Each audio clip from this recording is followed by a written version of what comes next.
Sometimes I really miss that hair.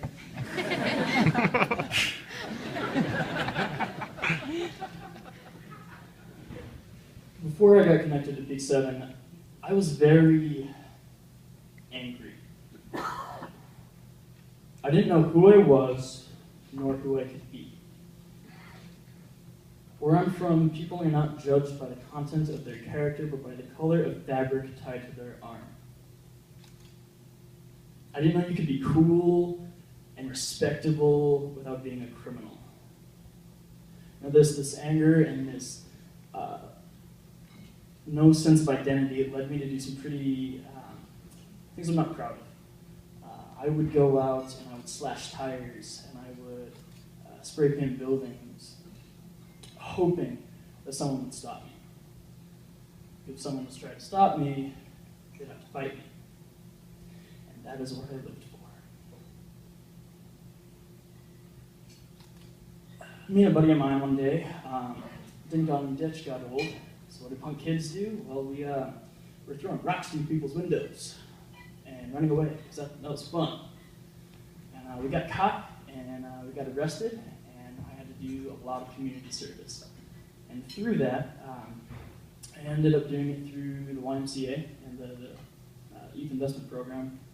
And while I was doing my community service there, they invited me to go rafting at Peak 7. And I was like, rafting? I'll do that. So, rafting is one of those things that you have the opportunity, you just gotta try it, And so we went, and it was great, and we had these helmets and these vests and these tight things that made us look ridiculous, and we got wet, and we crashed through waves, and there was so much adrenaline, and it was amazing. So when I got invited to go backpacking, which is basically, in my mind, was just really intense, dirty hiking. I was ready to prove my masculinity, So, we're there in the Cascades. With fireweed and lupin and these beautiful mountains and birds chirping, birds I'd never seen in picture books, with weight on my back that I've never felt before. And I'm hiking along, and maybe a few hours into it, I realize I don't know where I am. I don't know the people around me. I don't even know where I'm going or why I'm here. And things like that are so important for us, because especially kids my age don't get to experience that. My generation is extremely good at bypassing obstacles with our phones and our iPods and our social networking. Our technology allows us to bypass obstacles. If we don't want to do something, we can hack the system, and we don't have to do it. We don't. Until we're adults, and that slaps us in the face. So for a 14-year-old kid with his phone who's used to being able to do whatever he wanted, and if someone tried to tell him to do something, he would just give him the finger and not do it. Now I'm in the middle of the mountains, and for better or worse, I'm making it up this mountain. And learning to accept your situation, suck it up, deal with it, and continue hiking up this mountain, even though you have blisters that are bleeding and you're sweating. I used to at the top of the mountain, I'd take my shirt off and wring out the sweat.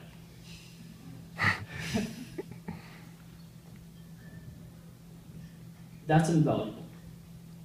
It's a once-in-a-lifetime opportunity that Peak 7 can provide. I'm out in Baker. I experienced something that was amazing. I used to do a lot of narcotics when I was a kid. Daddy issues and everything like that. I just shoved them away with drugs. And I got something called derealization. And that's when nothing feels real anymore. Everything feels like a dream. You don't feel awake, you don't feel alive, you don't feel sober, and so it's really easy to just throw your life away. It doesn't feel like your life. And when I was above the clouds on Mount Baker, thank you for that. I was above the clouds on Mount Baker. I felt more sober than I had ever felt in my life. And that was a game changer for me, because that allowed me to get my life together. To realize that I could have a life for that matter. And that's where a lot of change started. That's when, and then they talked to me about being a junior guide. That's when I realized I could do it, for one. And two, I wanted to. I could make a difference, and I could have a legitimate life. Being a junior guide, I learned a lot. I'm basically in it with the rest of the kids, except I've done it before, and I'm supposed to somehow make them look up to me, even though they're usually a couple years older than I am. And that was scary. I'll put it like that.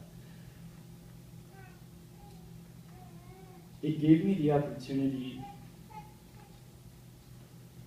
to see kids change. I remember there was one time, this kid, he was like 13, I was walking him up this mountain, step by step, because he was tired, he was homesick, he was scared, and I remember him looking down and just stopped, just didn't think he could do it. I just said, "You got this, man." And I watched the expression on his face change. I just saw him decide to keep going. And he did. We made it to the top. And it was great seeing him, this kid who didn't think he could do it, just having a blast on top of a mountain because he did it. And this is the biggest thing he's ever done in his life. He's 13 and he climbed a mountain. How amazing is that? Through this leadership, these opportunities, I got a new sense of hope in life. And I met Christ, and I met with other leaders and other people who cared about the earth. And ended up starting a nonprofit. We're called Apocalypse Corps. We do a lot of the zombie runs and alien hunts in Spokane. And basically, we serve as a middleman to raise funds for other charities who are so focused on what they do that they don't necessarily have the time or the expertise to put on fundraisers. And really, the only reason I was able to start this burgeoning nonprofit is because A, girls like my eyebrows, and B, because I learned leadership qualities through P7.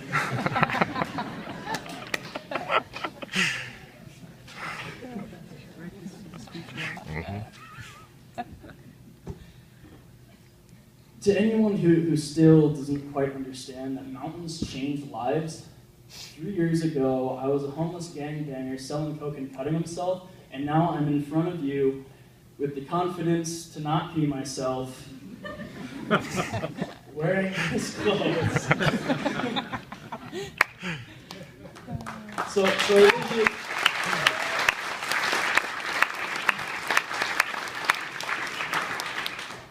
I leave you with a challenge. This is my call to action. The first step is to believe in someone. Shouldn't be too hard.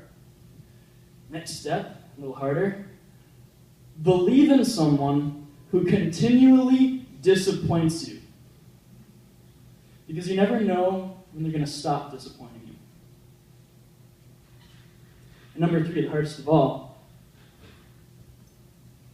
start believing in yourself. Because that's what makes anything possible. Thanks.